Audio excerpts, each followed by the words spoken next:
Hello mga kol, welcome back sa ating YouTube channel, Sorpas TV. Sa bago lang sa ating channel, huwag niyo kalimut like and subscribe. Then click na rin yung notification bell para laging updated sa ating mga susunod na video uploads kayo ito.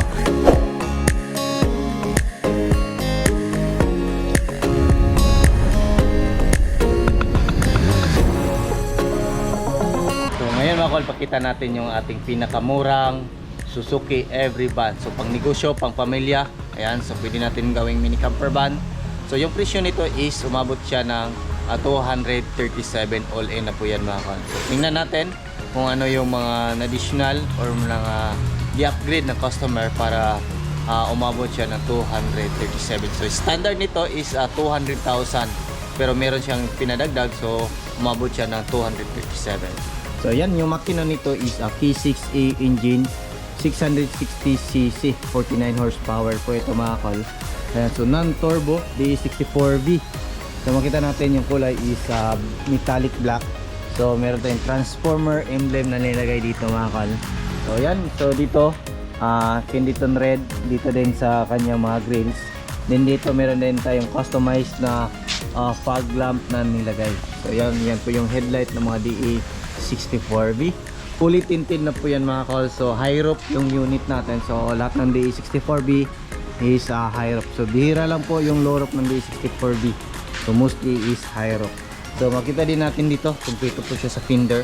Yan po yung fender light ng ating DE64V. Same lang po sa DE64W. So naka mag wheels na po yan mga kol. So brand new po yung mag wheels, then brand new yung gulong. So yung size ng gulong is 165 by 65 R13. So fully undercut na din yan mga kol. Ayan, makita natin, fully undercut. So heavy PMS na check na din natin yung under chassis. So yung kanyang side mirror stock lang. Ayan, so manual adjust po to. Ayan, so yan yung kagandahan sa ganito is kita mo talaga yung likuran natin. So ayan, makita natin kompleto po siya sa rim visor. So meron siyang pinalagay na stainless dito na window trim. Ayan, so stainless po yan mga kol. Then yan, kulay red yung ating door handle. Lahat ng door handle natin is color red. So dito, yan visor, kompleto. Yan. Makita rin natin, kinulayan natin yung ating brake drum. Ayan, so disc brake yung harap, din dito is naka-disc drum brake or brake shoe. So coil spring dito, in coil spring din yung harap. So yan, dito meron din tayong customized na spoiler. Yan, so yan po yung mga spoiler ng DE64V. Then dito makita natin meron tayong third light. Ayan, so windshield washer dito or back glass washer. Wiper, kompleto yan. So Suzuki emblem. Then makita natin dito meron tayong kinulayan din natin ng red yung kanyang back door opener. Ayan, so yun yung back door opener nya. So ito yung tail light ng ating DE64V. Signal light, reverse light din yung ating park light at saka yung ating brake light. Ayan po, kompleto po siya sa plate number.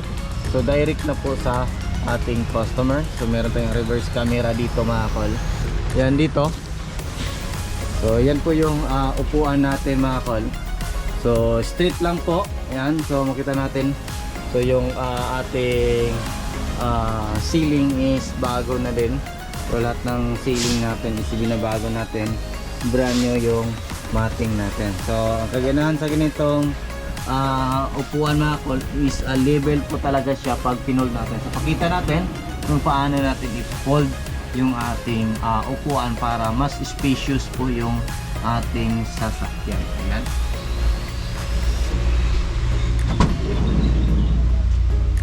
So yan, ito i-fold na natin yung ating upuan. Ayan. So ganyan kalaki yung unit natin or yung space ng ating unit pag na-fold na natin yung ating upuan dito sa gitna. Yan, makita natin, yan po. So ganyan kalaki yung space ng ating DE64V pag na-fold natin yung ating upuan dito. Kita natin, ayan. ganyan po tayo pag nakaupo dito sa gilid. So hindi pa abot yung paa natin sa dulo. Then yan. So pakita natin. Ayan. Tingnan natin kung kita. Ayan o. So ito yung pinakadulo. Ayan. So yung height ko is 5'4", pero makahiga ako ng straight dito. So yun yung kagandahan nito. Then yan o, pag nakaupo ako dito, ang laki pa ng space dito sa ating uluhan, diba? So pwede po itong pang mini camper van. So pang negosyo, meron kayong sari-sari store, swak po ito na minivan para sa inyo. So yan, 200 yung basic setup, pero meron silang mga nadagdag. Ito pa yung nadagdag is yung ating extra fan dito. Then balik natin yung ating upuan. Ayan. So yan po yung upuan. Pag upo tayo dito, kita natin. Yan po. So kasya po yung tatlong tao dito, depende po sa laki. Ayan o. So kita natin. So naka-child lock. So open natin sa kabila. Open natin dito mga kol. So naka-child lock. Ito yung child lock niya. So ibig sabihin hindi po siya ma-open sa loob kung meron kayong mga bata. So yun o. So yan yung upuan natin. Yan. So kasya po yung tatlong tao or apat, depende po sa laki. So yan po yung legroom natin pag nakaupo po tayo dito. Yan. So dito tingnan natin sa loob. Ayan. Dito naman sa passenger side, ayan. So ito yung ano natin, upuan. So bago na po yung cover natin. So leather po yung gamit natin. Ayan. So yung ating seat belt. Ayan. So black and white, red po yung combination. Naka power window na din dito. Ito meron siyang extra lagayan dito. Then meron din dito. So pag upo tayo dito, yan po yung legroom natin. Yan. So meron siya 10 glove box dito. Ayan. So yan po yung dashboard na makita natin. So dito rin, ayan, side view. Yan po yung position natin. So meron tayong makita dito yung ating cup holder. Meron din tayong mga extra lagayan dito. Ayan. So yan po yung shifter natin. Ayan, automatic. So 3-speed automatic transmission. Yan po yung ating hazard switch, blower, then yung ating aircon switch. So meron siyang 9 inches Android touchscreen stereo with reverse camera. Ayan, so ito is ano to dito sa ating fan. Ayan, ito yung kuryente attach dito kasi hindi po siya direct na 12 volts yung ano, nasa 5 volts lang yung pwede na maano natin dito sa ating extra fan. Yan. So yung dashboard is back to original yung kulay para hindi siya masakit sa mata. Yan po yung ating center mirror. Yan. So room light, then yung ating sun visor, left and right, kompleto po yan. Meron siyang passenger handle dito, left and right din, then meron din dyan. Yan. So check natin dito na side. So dito naman, ito yung ating power window switch. So left and right lang po, manual lang po yung sliding natin. So mechanical, or yung tawag namin dito is kaling-kaling. So dito left and right power window. Ayan, so meron siyang console box na maliit. Ayan.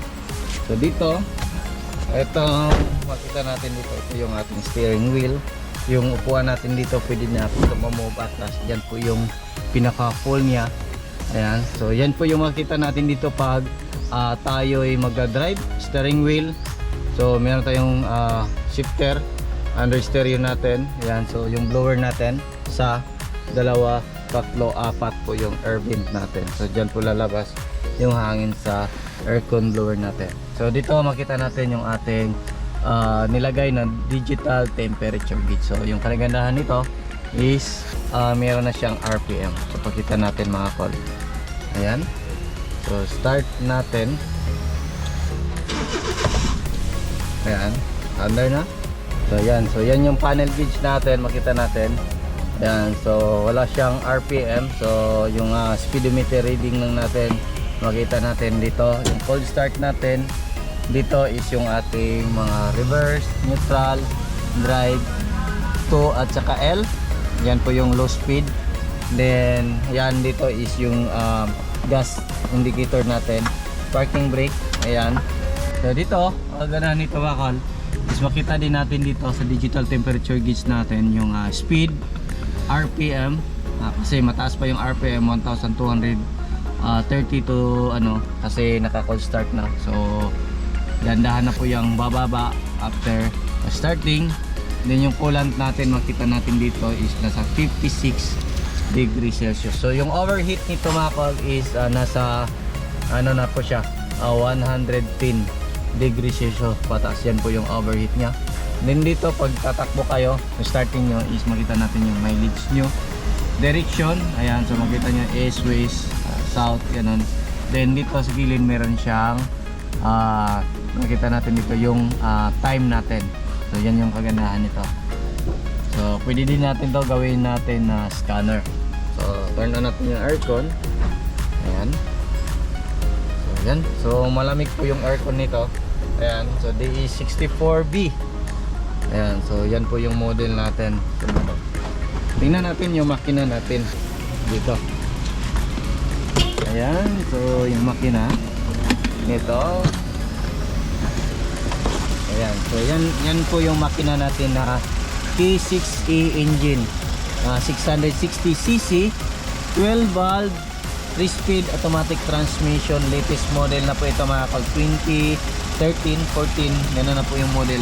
So makita natin yan yung tinatawag na double sensor kasi latest na meron na siyang crankshaft sensor, then dalawa na din yung kanyang oxygen sensor, kaya matipid po to. Yung gas ratio nito is nasa 13 to 15 km per 1 liter. Ayan, so makita natin nandyan po yung ignition coil natin at saka spark plug, naka timing chain na po ito mga kol, all aluminum engine, 3 cylinder. Ayan, so dito tayo mag refill ng gas, PCV valve natin, camshaft sensor, yung injector natin, tatlo. Ayan, so check natin doon sa kabilang side. So dito naman makita natin yung ating chassis number, gas tank opener. Ayan. So dito makita natin yung kanyang model type, EBD DE64B. So latest model. So yung makina T6E. Ayan. So Suzuki Motor Corporation Japan. So JDM talaga yung ating unit mga kol. So Japan domestic market only. Sila lang po yung nagpo-produce ng ganitong mga sasakyan. Ayan. So dito yung ating throttle body. So makita din nyo sa throttle body nyo na latest yung ating unit kasi ganito po siya, single bolt yung ating map sensor. Ito yung ating TPS. Yan. So accelerator. Yan. So powerful yung makina natin. So naka plastic pa po yung kanyang intake manifold. Ayan, so alternator aircon compressor. Then dito makita natin yung ating main fuse box. Then ito yung ating air filter housing. Ayan, ito yung ating ECU. Ayan, so computer box ng ating unit. So dito naman yung ating hood opener. Ayan, so pakita natin yung hood opener natin. So dito, ayan.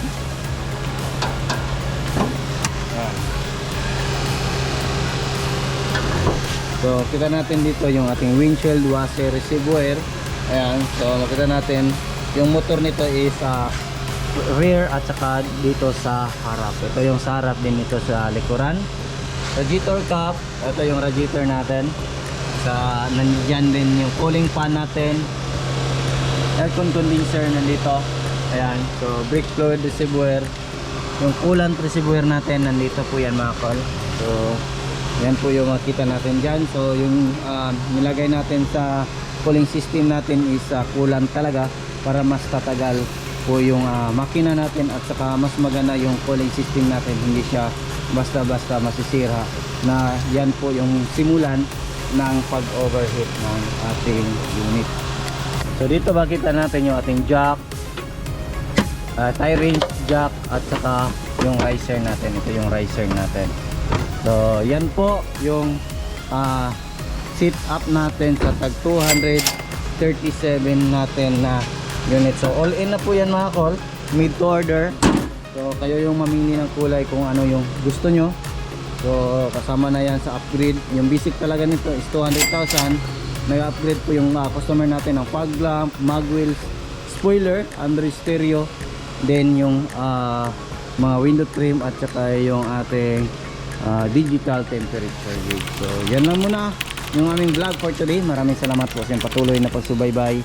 Sa bago lang sa ating channel, don't forget to like, share and subscribe. Then click na rin yung ating notification bell para updated po sa mga next video uploads kayo. Ingat po mga call and bye bye. God bless po sa ating lahat.